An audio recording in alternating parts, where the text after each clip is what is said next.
Pada kesempatan kali ini kita akan membahas bab keluarga atau rumah tangga. Biasanya yang paling ramai dibahas yaitu adabul mubasyarah, etika berhubungan ketika suami istri. Yang mungkin ini salah satu daya tarik pelaksanaan rumah tangga karena ada mubasyarah. Wa adabul Islam yutlaqu alal jima' al mubasyarah wala tubasiruhunna wa antum aakifuna fil masajid. Dan etika Islam mengatakan secara mutlak bahasa jima dengan menggunakan kata mubasyarah. Jadi maksud mubasyarah di sana adalah kata lain, kata yang lebih halus, di mana apabila seorang suami ingin menggauli istrinya, maka bukan kata-kata dengan jima, tetapi menggunakan kata lain yang lebih lembut, tetapi bisa mengerti perkataan daripada mubasyarah tersebut. Nah, sesuai dalam ayat wala tubasyiruhunna wa antum aakifuna fil masajid, dan kalian jangan bersenggama atau menyetubuhi kalian terhadap istri-istri kalian, wa antum aakifuna fil masajid, dan kalian sedang melaksanakan iktikaf di masjid-masjid. Ini apabila iktikafnya melaksanakan iktikaf dengan nadar. Misalnya iktikaf wajib yang dinadarkan, saya bernadar bahwa tanggal 21 Ramadan akan melaksanakan iktikaf, maka dilarang ketika sudah bernadar akan melaksanakan iktikaf pulang dulu ke rumah, kemudian berhubungan badan dulu sama istrinya, mandi wajib, kemudian pergi lagi ke masjid. Nah, di sini menceritakan bahwa Islam pun perhatian dalam masalah hubungan badan antara suami dan istri. Walaupun ini mungkin sebagian agak-agak sedikit kotor ataupun sedikit-sedikit kurang enak didengarnya, tetapi diakui atau tidak terjadinya pelaksanaan pernikahan karena memang itu tujuannya.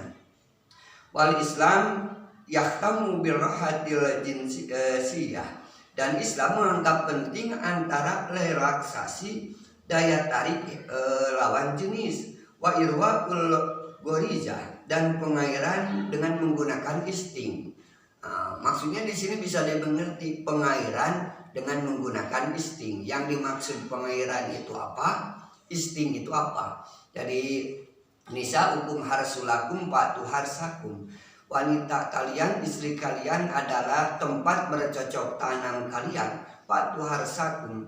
Datangilah wanita-wanita tersebut, istri-istri tersebut, anasitum, bagaimana sekeinginan kalian. Jadi mau diairi dari atas, mau diairi dari bawah, mau disemprot, istilahnya mau dikucurkan, itu boleh-boleh saja. Tapi maksud diairi pasti sudah pada paham, tidak perlu penjelasan apakah caranya ataupun bagaimana. Nah, ini bisa dimengerti dengan kata wa irwaul gharija, yaitu pengairan melalui instingnya. Laki-laki kan punya insting, ingin gaya seperti ini, mau mendatangi seperti ini, mau 69 nisa atau 96 nisa. Fil halal tob'an, dalam hal yang dianggap halal menurut tabiatnya. Nah, karena ayat nisa hukum harsulakum patu harsakum, ayat itu sabab nuzulnya adalah ketika orang Yahudi beranggapan bahwa apabila istrinya didatangi dari belakang, walaupun yang didatanginya adalah tempatnya, nah ini sudah tidak perlu dijelaskan terlalu dalam. Jadi maksudnya mau didatanginya dari belakang itu seperti apa, kemudian yang tempatnya itu seperti apa, tidak perlu dijelaskan. Nah, menurut orang Yahudi apabila didatangi dari belakang, maka nanti anak-anaknya akan seperti orang yang tidak fokus penglihatannya. Kalau menurut orang Sunda itu dileng, ya, seperti mengajak berbicara kepada kita, menatap kepada kita, tetapi padahal dengan orang lain.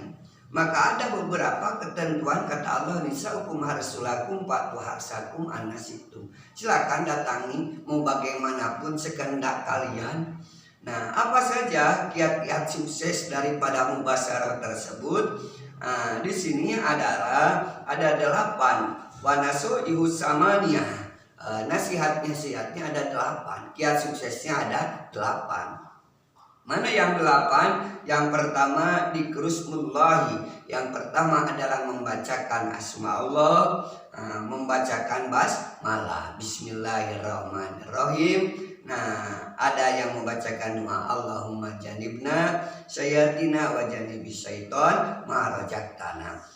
Tidak perlu misalnya nggak apa itu, cukup saja bismillah, samakan dengan kalian mau makan. Ketika kita mau makan, karena makanan yang kita konsumsi makanan yang halal, disunatkan untuk baca basmalah supaya menjadi berkah. Begitu pula istri kita yang halal, ketika mau dicicipi, ketika mau senggama, maka bacakan dulu basmalah. Kalau memang tidak bisa doa yang tadi, nah maka fa'innahu iyukadiru bainahuma ulida bidalika lam yadurruhu syaiton abadan. Apabila membacakan doa Allahumma janibna tersebut, ketika anaknya nanti lahir, tidak akan ada gangguan daripada setan. Nah, yang selanjutnya yaitu waqad takunu asahwatu arimatun, dan bahwa syahwat atau birahi itu akan terjadi terjaga, walakin hada la yamna'u minat tasmiyah, tapi tidak membuat syahwatnya tersebut terhalang oleh membaca basmalah. Dan kalau membaca bismillah, kalau baca basmalah kan tidak ada syahwat atau birahi, tetap saja mau baca basmalah mau enggak, tetap saja keinginan untuk mubasyarahnya tersebut, memasukkan cincin ke jari manisnya tersebut pasti ada. Nah, maksud mengerti ya bahasa daripada memasukkan cincin kepada jari manis itu bahasa kiasan. Yang kedua, bagaimana pertanyaan mungkin sebagian orang bertanya, apabila berhubungan badan atau mubasyarah tersebut apakah diperbolehkan buka pakaian bebas-bebasnya, telanjang bulat? Nah, di sini ada yang kedua adalah asatru, yaitu menggunakan tirai ataupun tutup-tutup. Ba'dul ajwaj la yahlulahul jima illa wa mra'atuhu ariyatul jasad. Sebagian suami ada yang tidak mau melaksanakan berhubungan badan kecuali pasangannya apabila tidak menggunakan sehelai pakaian pun. Jadi seorang suami kurang begitu bersemangat apabila salah satu pakaiannya ataupun salah satu kain ada yang masih menghalangi istrinya tersebut. Maka apakah itu boleh atau tidak? Bahwa ya takidu anna dalika jaizun lahu, dan dia berkeyakinan, sebagian orang tersebut meyakini bahwa hal itu boleh-boleh saja. Bagaimana hal tersebut? Nah, jawabannya wa naqulu lahu dalika sahihun, benar itu boleh-boleh saja. Asalkan memang bukan di tempat umum ataupun ada orang lain, misalnya di kamar berdua sama istri, misalnya telanjang bulat, tidak pakai apa-apa, maka itu memang benar, boleh-boleh saja.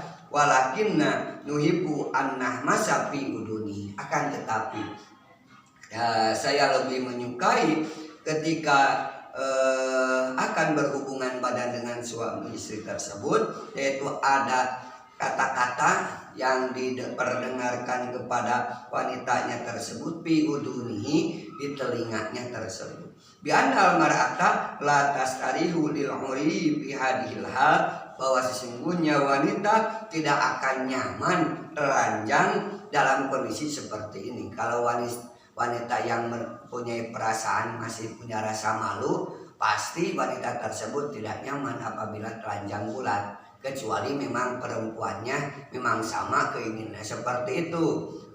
Fantasinya misalnya melebihi daripada mukminat yang lain. Misalnya kalau pakai pakaian kurang begitu bergairah atau kurang begitu menantang, tetapi kebanyakan wanita karena punya rasa malu biasanya tidak mau telanjang bulat. Maka yaqulu Nabiul Mahbub sallallahu alaihi wasallam, berkatalah Nabi Muhammad SAW yang dikasihi, Ida ata ahadukum ahlahu falyastatira wala yatajarrada tajarrudal iroin. Apabila salah sebagian kalian mendatangi istri kalian, maka pakailah halang ataupun tutup-tutup, pakai selimut. Wala yatajarruda tajarrudal ain. Kalian berdua wahai suami istri jangan telanjang bulat seperti himaroen. Himaroen yaitu dua keledai, tapi seperti binatang. Jadi usahakan pakai selimut, tidak sampai telanjang bulat. Walaupun hukumnya tadi boleh-boleh saja, berarti telanjang bulat menurut hukum fikih hukumnya makruh. Jadi kalau misalnya memang tetap tidak bisa terjadi hubungan badan, ya hukumnya makruh, tidak haram hukumnya. Wa tarwi Sayyidah Aisyah an Rasulullah, dan meriwayatkan Siti Aisyah menerima dari Rasulullah sallam maro'aha minni wala ro'aituha minhu. Kata Siti Aisyah, saya maro'aha minni, dia Rasulullah SAW tidak pernah melihatku, dan wala ro'aituha minhu, dan saya tidak pernah melihatnya dari Rasulullah al-aurat. Jadi menurut Siti Aisyah, Rasul tidak pernah melihat auratnya. Yang dimaksud auratnya pasti tidak begitu berlebih-lebihan dalam berhubungan badan, melihat khususnya aurat di sana, karena seluruh tubuh wanita itu dimaksudnya adalah aurat. Yang dimaksud aurat tersebut yaitu farji, yaitu farjinya ataupun alat vitalnya. Maka memang menurut hukum fikih apabila melihat kemaluan perempuan ataupun istrinya melihat kemaluan laki-lakinya, itu hukumnya tidak baik atau makruh. Ada sampai mengatakan bahwa dalam Qurratul Uyun akan mewarisi rabun misalnya, tetapi itu kan dikembalikan kepada individunya masing-masing. Sebetulnya memang boleh-boleh saja, tetapi sebaiknya tidak, karena bukan hewan. Yang ketiga, al-itina'u bi muqaddimatil jima. Ada persiapan dulu sebelum melaksanakan jima, ya peregangan dulu lah misalnya. Maksudnya muqaddimah di sini adalah siap-siap tersebut wa tamhidul istiqdad, bercumbu dulu, bertutur kata dulu bagaimana supaya nyaman. Apakah menggunakan kata-kata pujian atau menggunakan kata-kata yang romantis sehingga kedua pasangan suami istri tersebut merasa lebih bergairah ketika mau melaksanakan hubungan badan. Wa tahiyatul jawi bima yunasibul maqam, dan melihat cuaca apa yang memang terjadi pada tempat tersebut. Ini cuaca panas gerah seperti ini, berarti cocoknya jam berapa misalnya. Siang-siang hari kayak begini, terik panas seperti ini, justru kurang begitu dinikmati. Tetapi masih mending kondisi malam. Jadi sudah harus tahu ini cuacanya bagaimana. Wa qad jaa fil hadis salasun minal ajzi bir rajuli. Ada 3 hal yang membuat lemah daripada laki-laki, ayyal ko mayuhibu ma'rifatahu wa yufariqahu qabla ayyalama ismu wa nasabuhu. Yang pertama, bertemunya seorang lelaki dengan lelaki yang lain, tetapi sudah terpisah sebelum tahu namanya dan turunannya. Begini kitab, ada pertemuan dengan orang lain, kemudian dia laki-laki antara yang satu dan lainnya pertemanan, ini bukan suami istri, pertemanan tapi belum tahu namanya, kemudian belum tahu keturunannya, maka sebaiknya pertemuan harus dibarengi dengan perkenalan, saling memperkenalkan diri, namanya siapa, orang mana. Nah, nanti ketika bertemu lagi kita bisa memanggil sehingga lebih akrab. Yang kedua adalah ayyukrimahu ahadun fal yarudda alai karomati, saling memuliakan, itu untuk laki-laki dengan laki-laki. Yang ketiga wasalisu ayyuqaribar rajulu jariyatahu aw zawjatuhu fayusibaha qabla ayyuhadisaha wa yu'anisaha. Yang ketiga adalah seorang laki-laki mendatangi istrinya qabla ayyuhadisaha wa yu'nisaha, sebelum mengajaknya berbicara kemudian membuatnya dulu lembut. Jadi begini, ada persiapannya, jangan begini ketika karena sangat rindu sama istrinya, pulang kerja 4 bulan gak pulang-pulang, kebetulan misalnya pulang ke rumah karena sudah tidak tahan menahan keinginan birahi seksualitasnya, ketika datang ke rumah lupa apa-apa, langsung istrinya diajak masuk ke kamar, langsung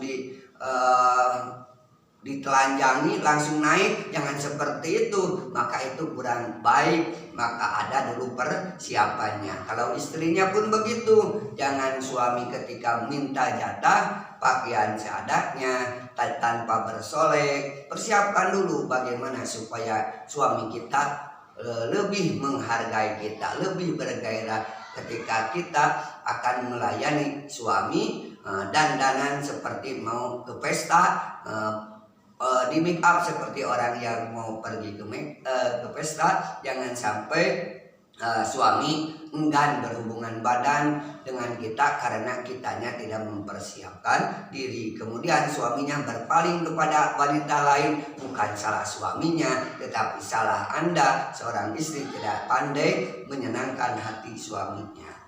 Wa minal adabil matlubah alla yatahaddasa ilan nasi bima yajri bainahu wa baina zaujatihi. Yang keempat, kiat suksesnya dari etika yang di suami istri itu adalah jangan membicarakan apa yang terjadi antara dirinya dengan istrinya. Pamajikan kuring mah bau euy. Nah, jangan seperti itu.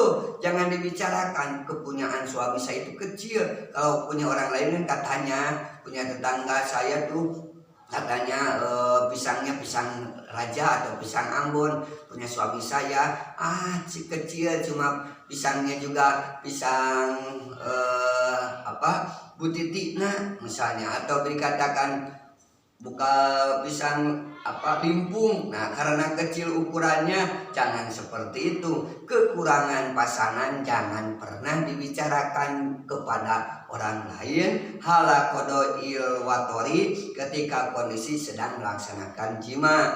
Misalnya punya suami saya cuma kuat paling 2 menit, baru naik sudah keluar lagi. Nah, jangan begitu. Berarti cari solusi berdua bagaimana supaya bisa saling memuaskan antara pasangan suami istri. Mungkin dari pendapat-pendapat yang tadi kita tahu bahwa melaksanakan rumah tangga yaitu diantaranya saling menghargai suami istri. Ketika Anda akan melaksanakan berhubungan badan, ada 8 kiat sukses, baru 4 yang dikemukakan, tinggal 4 lagi di pertemuan yang akan datang. Assalamualaikum warahmatullahi wabarakatuh.